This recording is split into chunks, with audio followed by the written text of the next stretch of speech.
Welcome to Manly Voices. Hello, one and all. Welcome back to another episode of Manly Voices. I'm Evan, also known as Manly Ankles. I'm back again with Grace. Hello. Grace is feeling a little tired, so we're hoping to wrap this up soon. Mostly it's because my brain is pounding against my skull. Yeah, she's got a little bit of migraine.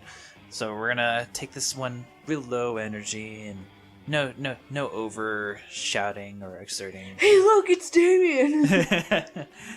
Alright, so it's week 3, so this is the last week before prom. Where do I want to go? Let's see. How about... I haven't been to the auditorium yet, so that sounds fun. That day while rehearsing for the class Look at play... your well-rounded stats. I know, right? Oh, you should have upped your charm, then you would have had all 9s. I mean, we can only get 2 at a time, Oh, okay. so never it wouldn't mind. have been even. That day while rehearsing for the So class play... fuck it!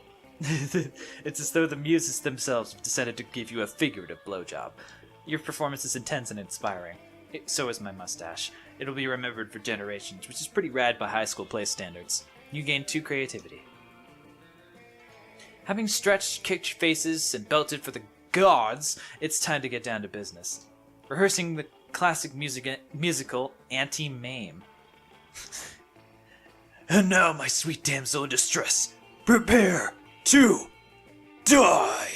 Hello. You must die. You must die. Can we hold, please? Dude, why would you interrupt me? I was in the moment like I was fucking Meisner. I fail to see how having intercourse with Meisner would improve. Fucking was a descriptor, Miranda. Can I please say my goddamn lines? I mean, you could, but don't you want this musical to be better? Auntie Mame, an evil Dark Knight, being a bad guy? It's so predictable, right? Aren't we all about inverting tropes at Spooky High? It does seem that the leading lady role is somewhat outdated. Here we are in the modern age, and some of her reactions to male violence could be taken straight from fake horsies going up and down in a circle. Carousel? Is that an actual play? Or is that... Like, I know that's what they're describing, but... I have no idea. Fine, whatever. If my brilliant and hair-raising portrayal of Auntie Mame isn't good enough for you, then go ahead and think of an awesome plot twist, and I'll nail that too. Right as Auntie Mame is about to slay the princess, it's revealed he got his Dark Knight's license and can't practice the trade, at which point the play turns into a complex, exciting adventure of bureaucracy. No. Auntie Mame is not a Dark Knight at all, but an undercover co-op who spent the last 20 years working from inside the villain system to dismantle the whole operation. That sounds like fun, so let's do it. I love it! Oh man, an undercover cop! That's so fucking metal, man! And then it's like, once Auntie Mame comes out of the deep cover, he's just like, I don't even know who I am. Wait. The whole time Auntie Mame's a man? I don't know. I don't even know who I am anymore, man! I've been a Dark Knight so long, I don't recognize myself out of the armor! Daddy always says that bureaucracy is an excellent tool for the destruction of the mass's spirits. And he just wakes up in the middle of the night screaming about Eldritch curses. I love it. I think we have a hit on our hands. Man, you guys, this fucking job. All I know anymore are lances and potions. Dope. Being a playwright is easy as fuck, apparently. Way to gain 2 smarts and 1 fun, my creative friend. Sweet. Let's trade places. Choose an object. Scissors. A snow globe. A snow globe. Player orders decided based on how likely you would end up in prison if the police caught you trafficking with this in front of the school. Well, definitely scissors more, because it's more of a weapon. That's true, but also, like, what if inside the snow globe, instead of snow, it was drugs? Dude, like, instead of snow, it was cocaine? Yeah. That's metal. Yeah, while you would get in trouble, I think you would get in more trouble if you were smuggling drugs, like, in the snow globes. Like in the school's gift shop or something. A school's gift shop? Yeah, like... What school is a gift shop? Well, Central has, like, a little, like, merch store. Yeah, well, universities do, because they know that you're not just gonna ask your mom to go to Staples. Like, this is where we're at. Yeah. I'm gonna say you win. Okay. Alright, it's lunchtime. Where do you want to sit? Uh. Ooh, Damien, Liam, and the Slayer are sitting at the same table. I have 0 money, so there's nothing going over there. There's also the Coven and Vampire Man. Well, I don't want to take Damien away from you. I don't care. You can do it. It's your turn. You can do anything. Fine, then I want to sit with Liam. Okay. You've just sat down to eat with Damien and Liam. Well, to eat with Damien. Liam's just taking pictures of some food. When a leather-clad figure drops from the air vent onto your table, it's the Slayer! Lunchtime's over, dirtbags. Time to die. This always happens when we sit together! I love his sweater so much. Oh, Liam's? Yeah. Your death-based rhetoric is offensive. Don't spoil my food pick! Oh, I'll spoil more than your food pick count, Stankula. I'm about to spoil your face. Just when we said we were going to have a quiet, low-key episode. Sorry. It's like, let's bring in the characters that require Evan's most shouty voices. I'm sorry. No, I appreciate the enthusiasm. Just his, though, right? Both your faces. Fuck! The Slayer... Sorry. I saw It's you. okay. I saw you wince out of the corner of my eye. Yeah, but it's for the show. The Slayer is right between the three of you. You can't save Liam and Damien, but if you act fast, you might just be able to save one. Immobilize Damien with the Lord's Prayer while Liam escapes. You've been waiting for this moment your whole life. Flip the table for justice. Do So- step one, save Liam. Yeah. You launch into a hearty rendition of Our Father, of the Our Father. You've done this loads of times. If it's not that the prayer has any kind of magical effect on Damien, he just can't resist criticizing it. Okay, first of all, he's not our father. I've got 2 dads, and neither of them is a holy asshole in this stupid cloud place. And thy kingdom come? What's that supposed to mean? Are we like praying for the end of the world now? I mean, Oh, sure, begging for your daily bread. What are you, prison for something? I mean, some people in like some prayers and some religious songs, you are praying for the end of the world because the end of the world means You get to you go get to heaven. Yeah, you get to be with Jesus. Yeah. So Your omnipotent dad can't spring for better food than bread? What if you got a gluten allergy? I like bread. Do you still have to eat the daily bread? This is ridiculous! While Damien continues to Yeah, rave. and what if you go to church and you're allergic to like wheat? While Damien continues to rave, Liam snaps a few more artful pics of his lunch and then carries it to another table. Are you done? Almost. I have a whole bit about the multiple papal revisions that's really fucking vicious. Close enough. Man. Eat holy water. Damien, Can't eat a liquid, it's... Ugh! Damien has a hard time forming any more iconoclastic opinions of this flesh on fire. He flees the cafeteria and you retreat to sit at Liam's table. Now that he's done taking pictures of his food, he even lets you have some. This has been a real bonding experience. What's up? never mind. What? Well, just with his tight pants, can really do some fun stuff under the table. My turn. That's why I said never mind. Oh, man. Where do I want to sit? I kind of want to sit over here Yeah, with these two I thought extras. you would want to. Then again, I also would love more time with Calculester. Yeah, let's sit over here. Yeah, we 'cause don't see them very often. Good lord. All you want is to eat in peace, and yet... We're here to save the world! Yeah, we know. From you, Dimitri! My. You wound me, truly you do. After all I've done for you. More like done to us. What about that time you betrayed us in the middle of a climactic battle, then unbetrayed us, then betrayed us 3 more times? Or that other time, the next morning, the empty bed. Ooh. Why can't they talk as separate entities so you know which one is porking Dimitri? Then so be it. Let's end this, once and for all. And not like the last time I said that. I think it's the one on the right that'd be boinking. Why, because she's taller? I don't know. The other ones are just kind of like, I am here, and she's like, She's, no one talk to my boyfriend. well, she's the only one with white hair. Yeah, I guess. I don't know. Just And not like the last time I said that. Or the time before. This time I mean it for real. Yeah, no, same. For real this time, once and for all. I mean, are they all speaking? So shouldn't we do the line at the same time? Oh yeah, we should. Okay. Ugh, this is like the 7th final battle these dorks have had this week. You've had it with their bullshit. You take a fistful of ketchup packets and spew them all over Dimitri. Maybe some will get on his cape and he'll run away to get it dry cleaned. What's this? Blood? Oh, how you wound me, my loves. I feel no pain but that in my heart. I will slink off to some cave to lay in agony between life and death, waiting to be tended to. You spot Dimitri squeezing some of the ketchup onto a hot dog and taking a bite on his way out of the cafeteria. What's that dude's deal? Truly, thank you for selflessly helping us on our adventure, Clapper. Nah, it was selfish. You really just want to eat in peace, but whatever. In return, allow us to help you on one of your adventures. Shit. We're not in sync right now. It's okay. Man, why not? They can go ahead and help you with solving the ancient enigma of your algebra homework, going to retrieve the legendary bag of lasagna-flavored chips from the supermarket down the street while you risk your life protecting this cafeteria table. The bottom one? Yeah, why not? Well, what... That way you can eat in peace. Yeah, but which one of these stats would these raise? Well, the top one will be smarts, and the bottom one... creativity or boldness. The bottom one... It would be clever, but no one would call it smart. More like...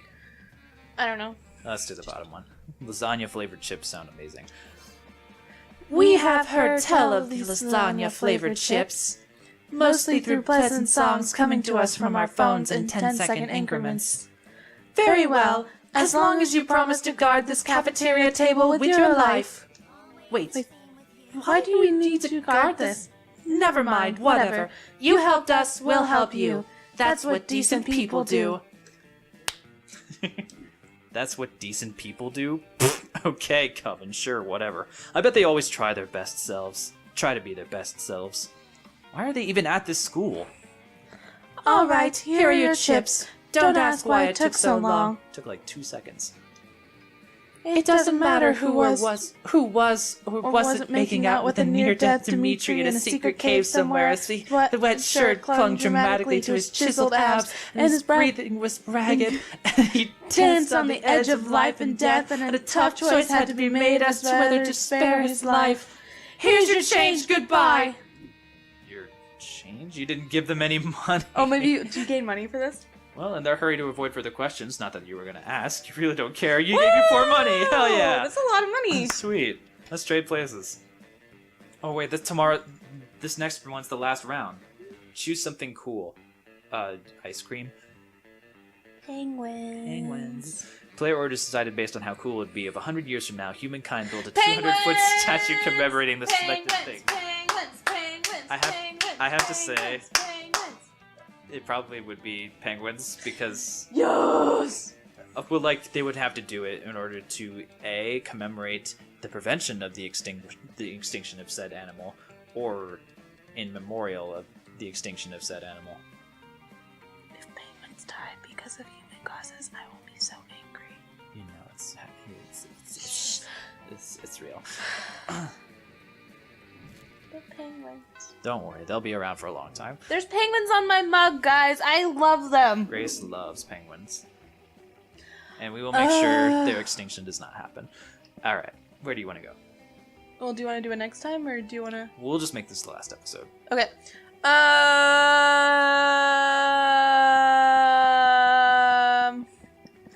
Let's go to the outside to rave. Alright. That day during recess, you start a half-hour rave that goes full crazy because your butt is on fire. You're casually chatting with Juan, the small magical Latino cat. You start telling him that hilarious story of what happened last summer at Monster Camp. Last time at band camp. You know which one. The one involving the beehive, the blow-up doll of the president, the penguin mask, and the mystery of the Goblin King. Slowly, lots of people start joining you to hear the story. By the time you say where the Goblin King was, 100 people or so burst into hysterical laughter. You turn on a mobile app that captures all the laughter and turns it into +2 fun. With that out of the way, you hurry away to your secret meeting with Miranda.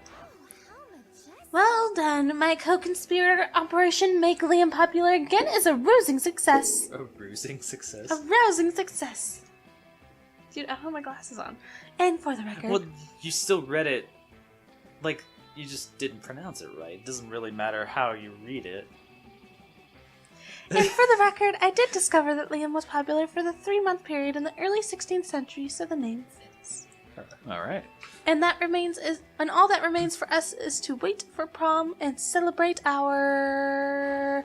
Your deception? I knew it was too good to be true. Oh no. My idiosyncrasies are remarkable, but they aren't marketable. No. This was all a cruel joke, wasn't it? A bet between two popular kids that they could make an outcast loser into prom king. This is not all that, okay? It's the She's All That movie. That's like low-key the premise. Well, guess what? This circus is over, and this clown is climbing into his tiny car and going home. No. Along with like 12 other tiny clowns that the metaphor holds. Which it doesn't. It was a bad metaphor. No. Goodbye. No, Liam, I wasn't trying to be mean. I don't have a mean bone in my body. I don't even have bones. You might check that affirmation later. Oh, fish sticks. If we don't do something to fix us, all our hard work and subterfuge will be for naught.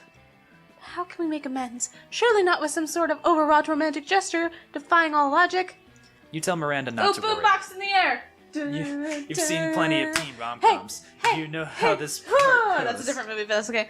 You need a grand romantic gesture. Race to the airport to confess your feelings before Liam boards his plane. Pay 1 million people to spell out "I'm sorry" so it's visible from space. But he won't be in space. So he wouldn't see it. Yeah, so... It's the first one. First one? Yep. So charming. Wait, how did you know Liam was about to board a plane? Are you stalking him? Yes. If you are, that's fine, but isn't that what all romantic comedies have ever taught us to do? Anyway, you find Liam in the international terminal at Spooky Airport, waiting in line to board. You pass through airport security by telling them you're there for a romantic gesture. Because airport security might say no to terrorism, but they can't say no to love. Yeah, be sure to try that next time. You're too late! I'm going to Belarus, where my calculations have revealed that nobody likes me, and I can go back to being unpopular. You grasp Liam's cold, dead hand in yours, and with perfect sincerity tell him what he means to you.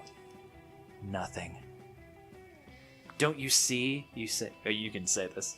Don't you see? You say, looking deep into his eyes. You don't need to flee to Belarus to be unpopular. Because you will always be unpopular in my heart, which is coincidentally about the same shape as Belarus. I don't know what to say. Mainly because I don't know what you're talking about. But if I don't understand it, that must mean... It's art. You said art to me. How could I ever dream of leaving you behind? Alright, if it makes you happy, I'll return to Spooky High School and don that heavy prom crown. But only because I know that no matter how popular I get, there will always be one person who thinks I'm only so-so.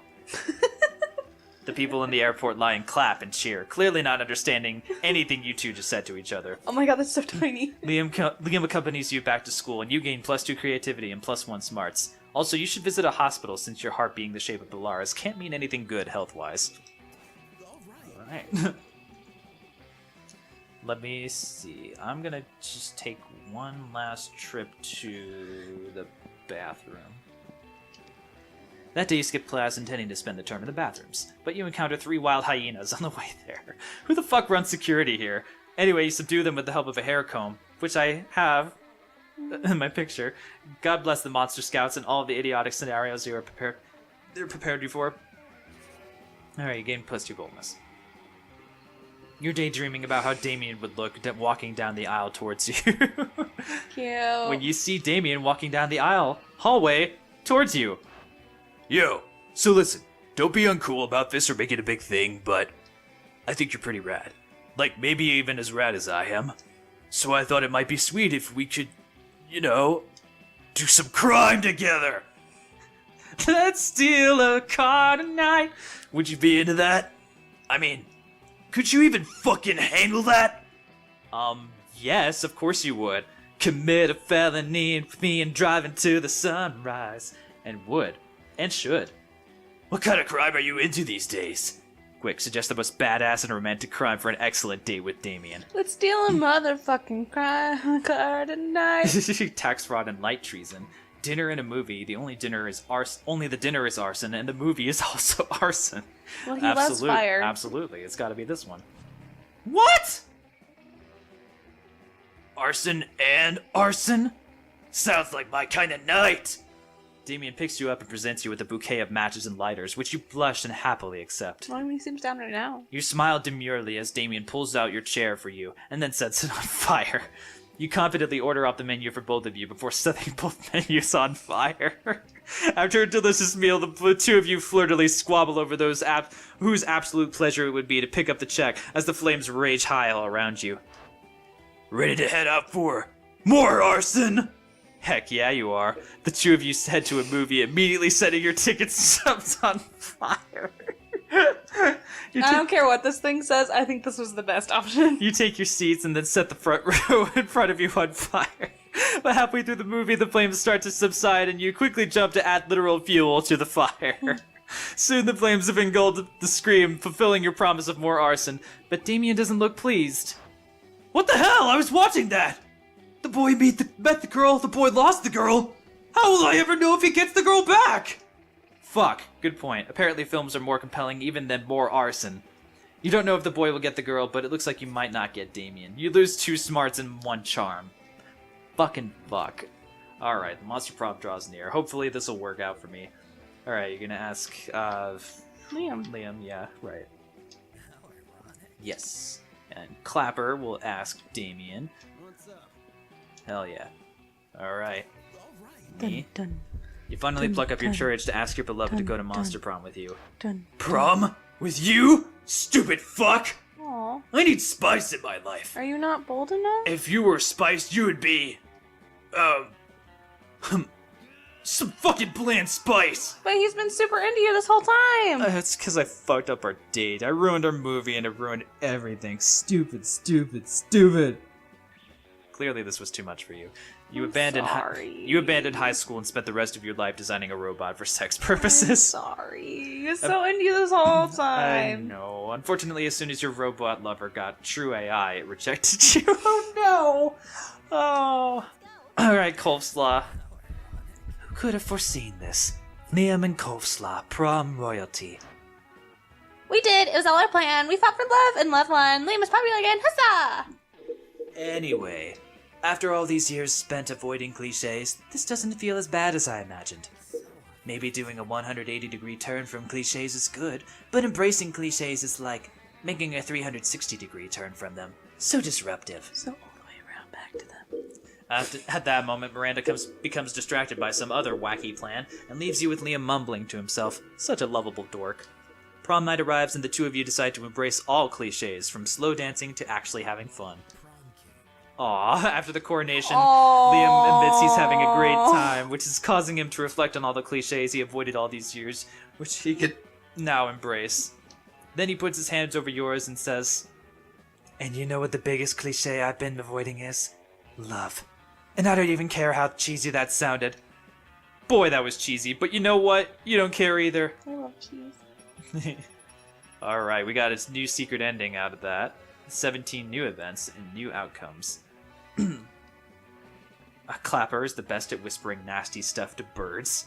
Damien's quote, "The world's just a canvas for you to set on fire." Wow. Oh my gosh, the picture's so big now. Those 3 weeks were maybe the most epic and absurd weeks of our lives. After the monster prom, we kept on living our lives, falling in love, battling for friendship, and learning about who we were and who we could be. And you know what? Like it always does, life happened, and it was wonderful. Liam honed his most admirable skill and got a job with it. He now designs Instagram filters. Damien loved fire to the very end. Unfortunately, that wasn't a super legal affair, and he ended up in prison for arson.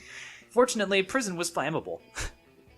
Miranda started a non-profit to help countries without a monarchy, because all countries should have the right to be graciously ruled by the Mer Kingdom. For those 3 weeks, Monster Prom seemed larger than life, and then it was gone, just like that. The battle for Monster Prom might have ended then, but there were plenty of battles left in that war called youth. But once again, we were young and unafraid, and we were ready to start. Alright. Alright, guys. Thanks for, Yeah, thanks for joining us on this other Monster Prom playthrough. We got some new Polaroids, it looks like. And a new credits song, it sounds like. We can't really hear it all that much, but... Oh my god, they're eating so many hot dogs.